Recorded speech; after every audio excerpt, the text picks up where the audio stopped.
मिथिलांचल का एकमात्र TV channel Mithila much news अब यूट्यूब पर भी। आप यूट्यूब पर मिथिला मच न्यूज सब्सक्राइब कर न्यूज के लिए रहें अपडेट। इसके अलावा पोर्टल पर www.mithilamachnews.com पर भी दिन भर की खबरें ब्रेकिंग के साथ। नमस्कार, मिथिला मच न्यूज में आपका स्वागत है। मैं मनोज और मोहम्मद अली असरफ फातमी का एक और प्रेस कॉन्फ्रेंस। लगातार मोहम्मद अली असरफ फातमी प्रेस कॉन्फ्रेंस करते जा रहे हैं, लेकिन मोहम्मद अली असरफ फातमी अभी तक कोई निश्चित जो वक्तव्य है, जो फाइनल कंक्लूजन है, वो नहीं दे पा रहे। हम आज समीक्षा करेंगे मोहम्मद अली असरफ फातमी के बयानों का। आज मोहम्मद अली असरफ फातमी का फिर दरभंगा में अपने आवास पर संवाददाताओं को संबोधित किया और उन्होंने ये बात क्लियर कहा कि वो राष्ट्रीय जनता दल में कभी नहीं करेंगे। हालांकि ये भी बात की सूचना आई रही थी कि उन्होंने मधुबनी से अपना नामांकन वापस ले लिया। नामांकन वापस लेने का मतलब है कि निश्चित तौर पर शकील अहमद का मदद करेंगे। अगर शकील अहमद का मदद करेंगे तो हो सकता है एक बार फिर शकील अहमद के साथ कांग्रेस की तरफ झुकाव हो उनका। चलिए शुरू करें भाई। इतिहास में कभी नहीं बना, आप लोगों को मालूम है। कभी हम लोगों ने कांग्रेस को छोड़ा, कभी हम लोगों ने सीपीआई को छोड़ा था, तो इस दफा उम्मीद थी। लेकिन जो टिकट का बंटवारा हुआ, एक दिन पहले तक रात तक मुझसे कहा गया कि आपका मधुबनी क्लियर हो गया। चाहे वो तेजस्वी जी हों, चाहे लालू जी हों, सब तरफ से कंफर्मेशन था कि मेरा टिकट हो गया। लेकिन जिस दिन टिकट का बंटवारा था मधुबनी का, दरभंगा का, मालूम ये हुआ कि मधुबनी सीट वीआईपी को किसी साजिश के तहत दे दिया गया। मैंने पुटनी के संदर्भ में सिद्दीकी के विरोध में उतरेंगे। मधुबनी के संदर्भ में मैंने कहा यहाँ की भी मीटिंग करेंगे, वहाँ की भी करेंगे। 2 दिन के बाद पूछिएगा, मैं बता दूंगा एक्शन क्या है। अब रात है, कल है, परसों है, 29 तक है।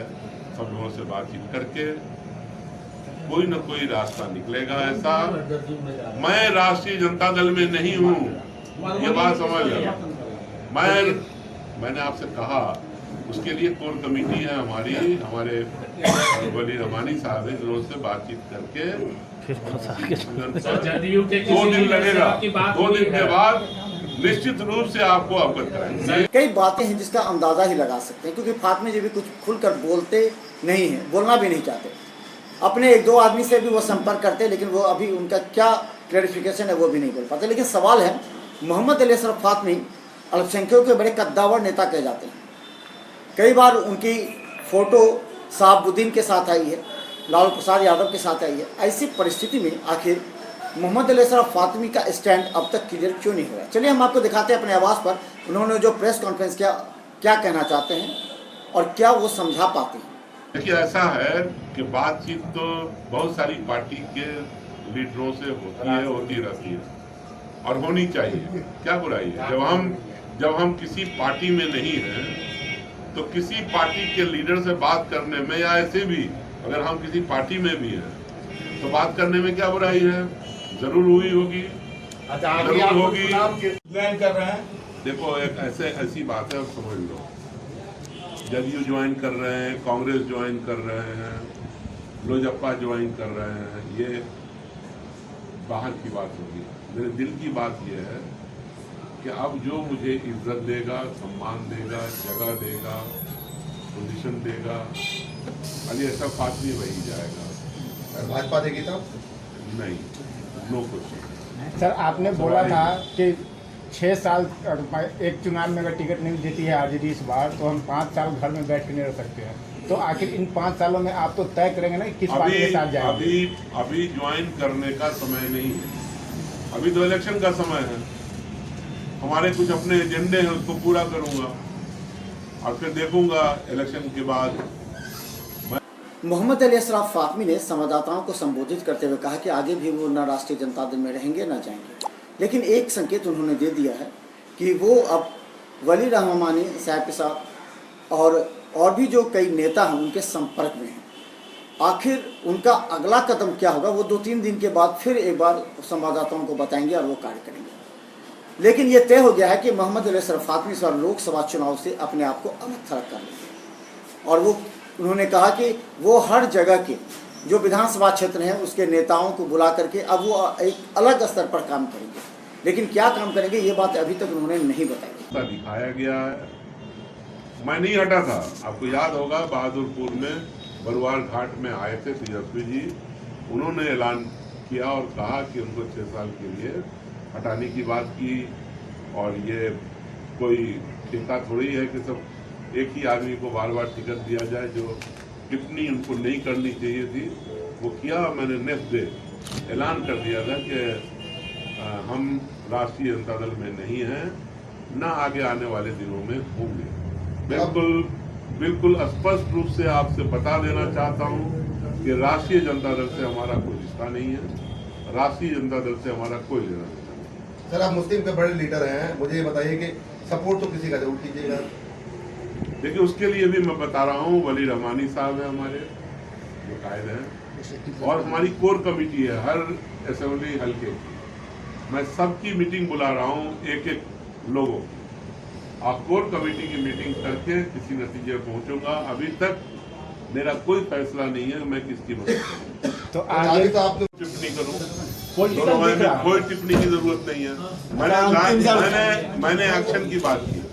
मैंने कहा था कि मैं नॉमिनेशन करना चाहता हूं और नॉमिनेशन किया भी नहीं था। लगातार फोन जारी है, लोगों में थोड़ा गुस्सा भी है कि आपने ये काम क्यों किया। जब नॉमिनेशन हो गया, हम लोगों का समर्थन था, तो आपको हटना नहीं चाहिए था। ये एक नॉर्मल प्रोटेस्ट है, वो भी है हमारे सामने। लेकिन आज अब जब आपसे बात हो रही है, मैंने अपना नॉमिनेशन वापस ले लिया है। मिथिला मच न्यूज़ में आपने देखा कि मोहम्मद अली अशरफ फातमी का लगातार प्रेस कॉन्फ्रेंस होता जा रहा है, लेकिन क्या बातें हैं, क्या सही तथ्य है, वो अभी तक बता नहीं पा रहे हैं, खुलकर नहीं बताना चाह रहे हैं, या फिर संभावनाओं को तलाश रहे हैं। हो सकता है कि कई विकल्प है जिस पर वो ध्यान दे सकते हैं। विकल्पों के तलाशने के बाद जब मजबूती से, अभी उन्होंने बसपा का कर लिया था और बसपा से नामांकन भी कर दिया था, बसपा का पट्टा भी अपने गले में लगा लिया था, तो लोगों ने कहा कि बसपा उम्मीदवार को मदद करेंगे, दरभंगा में करेंगे और वहाँ। लेकिन फिर अचानक उनका मूड बदल गया। क्या वहाँ पर प्रेशर था कि शकील अहमद और अली अशरफ फातमी में से कोई एक बैठ जाए, और अली अशरफ फातमी ने भी कहा था कि अगर वो कांग्रेस से टिकट ले आते तो वो चुनाव नहीं लड़ेंगे। तो क्या शकील अहमद और मोहम्मद अली अशरफ फातमी के बीच कोई गुप्त समझौता हुआ है? या फिर एक बात और भी लोगों के बीच कहना है कि क्या बद्री पूर्वे जो मोहम्मद अली अशरफ फातमी के काफ़ी नज़दीकी माने जाते रहे हैं, क्या उनसे कोई तालमेल हुई है?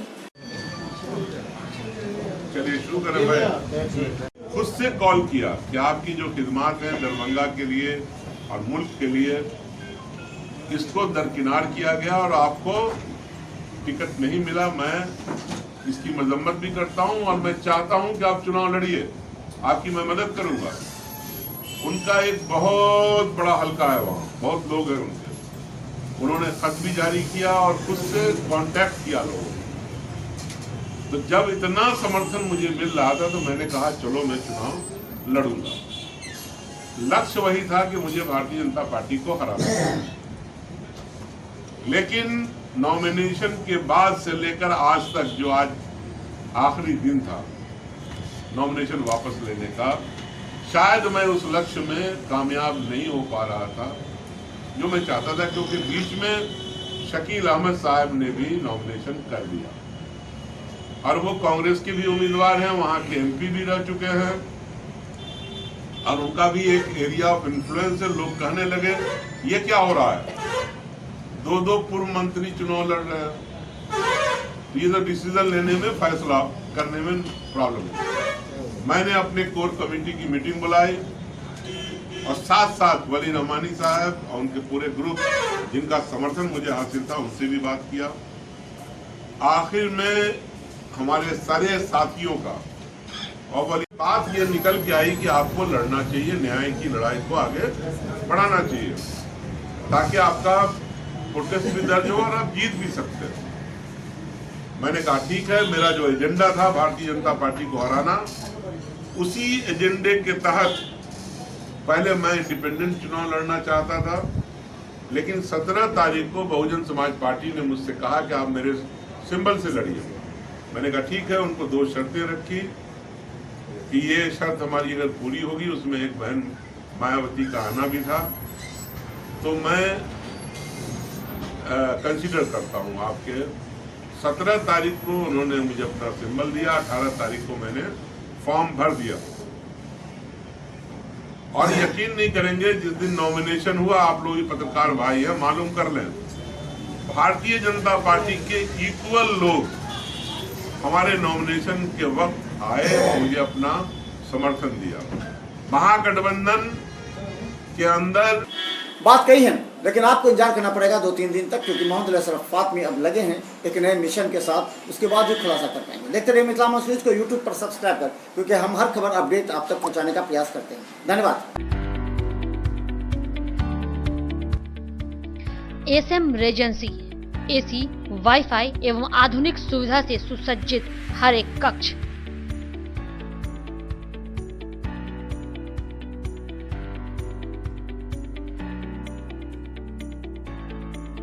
सहित बेकरी के कई आइटम उपलब्ध।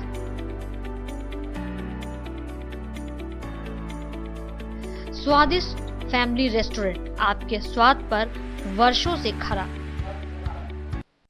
आपकी संतुष्टि हमारा विश्वास, अवश्य पधारें। Rose the medicity by doctor M K. Shukla, Darbhanga के ग्रामीण से शहर तक का एक विश्वास। रोज द मेडिसिटी, इमरजेंसी, शिशु एवं सामान्य के साथ हर चिकित्सीय व्यवस्था। संपर्क करें। Rose the medicity, Digghi west, Misartola, Darbhanga. Paras hospital, Mithilanchal का गौरव। आउटडोर में विशेषज्ञ चिकित्सकों की सुविधा। गंभीर मरीजों के लिए हाईटेक इमरजेंसी, हर सुविधाओं से लैस। Paras hospital, VIP road, Alpatti, Darbhanga.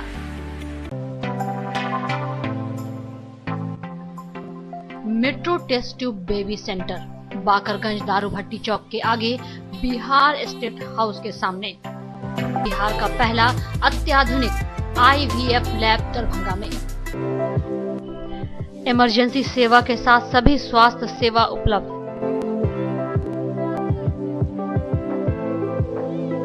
संपर्क करें metro test tube baby centre. Manners public school, Dilawarpur, Darbhanga. Affiliated to CBSE अब 10+2, न्यू दिल्ली। CBSE नई दिल्ली से 10+2 स्तर तक मान्यता प्राप्त एक आदर्श विद्यालय। कई प्रकार के खेलकूद की उत्तम व्यवस्था। अनुभवी, ट्रेंड एवं योग्य शिक्षक।